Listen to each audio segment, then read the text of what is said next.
Today I've been in Sheffield to do a show at the Leadmill, and at midday I was down outside the cathedral where Occupy Sheffield have set up a camp there in between the Holy of Holies and the tram lines. Good spot. Fortunate in the last couple of weeks it's been relatively mild, the weather, and it's a nice sunny day today here in Yorkshire.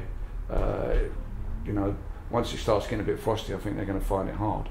And also today we've learned that Occupy Wall Street have been cleared out as a Occupy Park, so you know, maybe the way things are happening that might change. Maybe the corporation of the City of London will start leaning on St Paul's now as a result. People who are there are people who are troubled by the way that the economy works, both in our country and in the world. They're worried about the gap between the rich and poor. They're worried about the ecological sustainability of the model of capitalism we're using. You know, for instance, down there today there were young people who've, you know, lost their EMA were down there. There were disabled people who are lost their benefits and they're having to go and queue up at the soup kitchen, which is something that they've never had to do before. You know, there were people down there who clearly have been, you know, like me, campaigning in the 20th century for a fairer society. So there are a lot of people down there. And with regards to a message, I don't think they need a message. Their presence is a way of putting these issues on the agenda, because it's very easy for people like David Cameron and Ed Miliband to ignore those kind of concerns, to look away, to not engage with what's behind the public sector workers' strike later this month, which is, you know, trying to stop the government from cutting society apart. So, you know, I think the very fact that they're there is enough.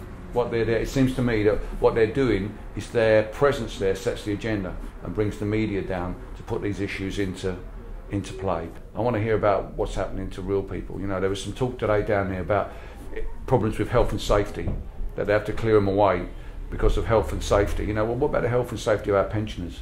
What about the health and safety of our school teachers? You know, what about the health and safety of our unemployed? What about the health and safety of our disabled who've had their cuts, of our mothers who can't work now because their childcare provision's being cut? What about their health and safety? That's what I'm interested in. That's why I was down there. Certainly there are a lot of young people down here. Some of them are doing politics for the first time, and I'm very, very encouraged by that. You know, you were with me today at the radio station at the university, and they certainly seemed up to speed on what was going on.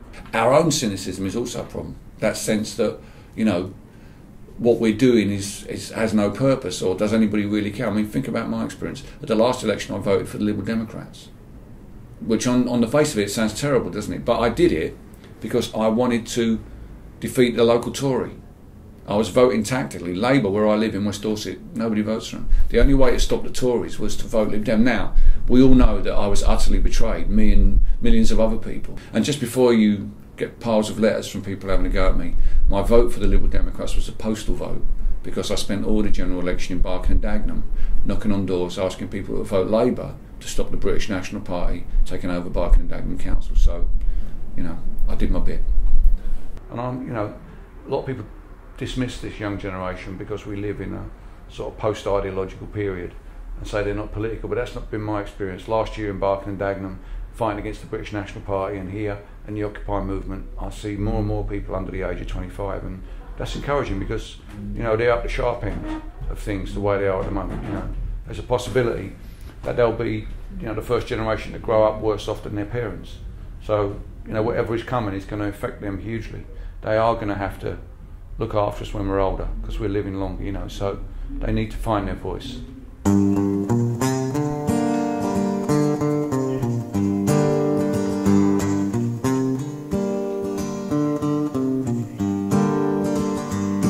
Clemently held the bankers to their responsibilities. You made them pay their taxes, in that you set them free. You know, I think music is a very powerful medium for expressing your frustration, whether it's about your sex life or whether it's about the European economy. But in this day of Twitter and Facebook and blogging and vlogging, you can be doing stuff and think that you're taking part in the debate. But unless you actually see other people and you engage with other people and you're with other people together, I don't think it really connects. And gigs bring people together. They allow people to step up and express their solidarity with an idea. The watchword is accountability. Wall Street and in London we demand transparency. Which side are you on? Which side are you on? Which side are you on? Which side are you on? Going out on the road with the King Blues and Sound of Rum, were both young bands, I want people in the audience to see that the political positions that they've taken are supported by the people in the audience, and that if the people, you know, some kid in the audience wanted to get up and say something, they would have the confidence that they will be supported as well.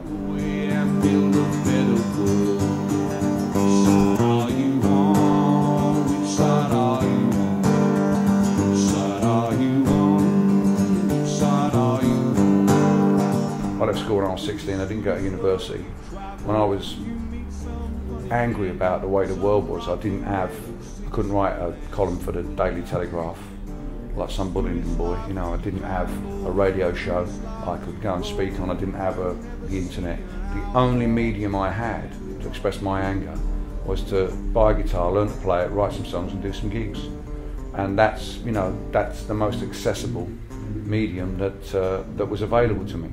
And music has always allowed you know, people from any background to have a platform for ideas if they can articulate it.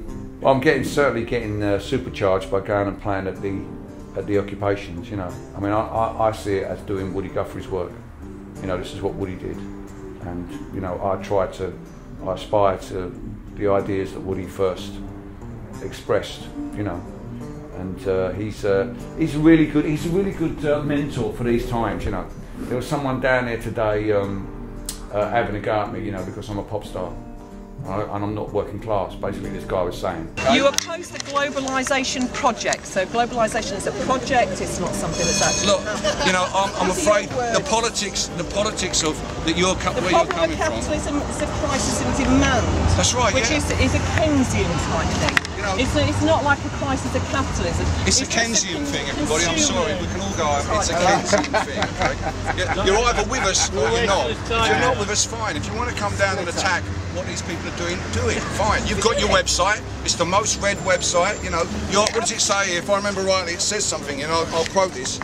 Isn't there a thing where you point out that you're the only people who've absolutely got it right and everybody else is an arsehole? That's right. That's right. Well, congratulations.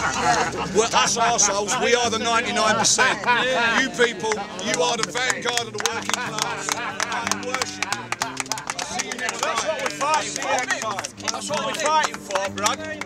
It's down, in the end, it becomes down to the way that Woody Guthrie addressed these issues, the way that Woody Guthrie, you know, was out there on the picket lines. That's where musicians that do this kind of job should be, as well as doing gigs at the Leadmill, you know, earning our living here, but being down there on the picket line, on the front line, wherever that is, to show that we do, you know, we do mean it, we walk it like we talk it. Otherwise, you know, I think we're, you know, people, you could accuse us of just exploiting the situation. I don't think that's right. You've got to, ultimately, if you write the songs, you've got to come up with the actions. And briefly tell me about what's in store on this tour. How long is it? And which bands are you? It's basically, we'll be out on the road from Scotland all the way down to the West Country. We're starting off with the King Blues and the Sound of Rum, and they'll be with me from here tonight, Sheffield. We're down in Middlesbrough tomorrow, then Leeds, then Keele University over near Stoke, and then Oxford, and then the King Blues leave, and Carla comes as a rapper, and he's with us from London to Leicester to Liverpool to Bristol, and then, you know, if Occupy Bristol is still there by the time we get to the end of the month, I'm doubtless to go down and see them. Family from their home. Son, are you